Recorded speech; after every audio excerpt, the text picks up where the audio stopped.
কেবল সংযোগ বিচ্ছিন্ন করাকে কেন্দ্র করে গন্ডগোলের জেরে গুলি, কংগ্রেস কর্মীদের বাড়িতে হামলার অভিযোগ তৃণমূলের বিরুদ্ধে, গুলিবিদ্ধ কংগ্রেস কর্মী। ঘটনাস্থল হাওড়া শিবপুরের জিসিআরসি ঘাট রোড। পুলিশ সূত্রে খবর, সোমবার রাতে এলাকার কয়েকটি বাড়িতে কেবল সংযোগ বিচ্ছিন্ন হয়ে যায়। পরিবারগুলি কংগ্রেস সমর্থক বলে পরিচিত। তারা কেবল অপারেটর মাসুম রাজার কাছে ঘটনার প্রতিবাদ জানান। মাসুম রাজা স্থানীয় তৃণমূল নেতা। দুপক্ষের মধ্যে বচসা শুরু হয়।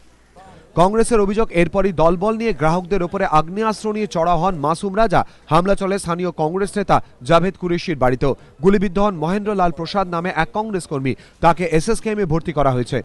और वो बोला है कि टीएमसी करता है, ये इधर का है चेयरमैन समीम अहमद बोले, उसी का सब छेले को सब बुला लिया और सब मिल के जैसे कि सिक्सर से हमको शूट करने जा रहा था। जैसे ही हमको शूट करने जा रहा था वहीं पर पूरा एकदम वहीं पर एक है एटीएम पार्क का पास, वहीं पर एकदम शूट करने जा रहा था। तो हमने उसका हाथ धर के ऐसे उठा दिया और फिर जब मैंने भागने की कोशिश की तो हमको पकड़ के सब मारा। और 20 से 25 जन था, सबका हाथ में हॉकी नेपाला वगैरह सब था एकदम।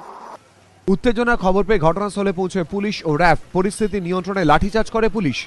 গোটা ঘটনায় অভিযোগ তৃণমূল কংগ্রেসের বিরুদ্ধে, যদিও হাওড়া জেলা তৃণমূল সভাপতি অরূপ রায়ের দাবি ঘটনার সঙ্গে তৃণমূলের যোগ নেই। হামলাকারীরা দলের কেউ নন। অভিযুক্তদের বিরুদ্ধে যথাযথ ব্যবস্থা নেওয়ার কথা বলা হয়েছে পুলিশকে। ইতিমধ্যেই দুজনকে গ্রেফতার করা হয়েছে। এলাকায় উত্তেজনা থাকায় বসেছে police picket. Sunit Haldar, ABP Ananda, Howrah.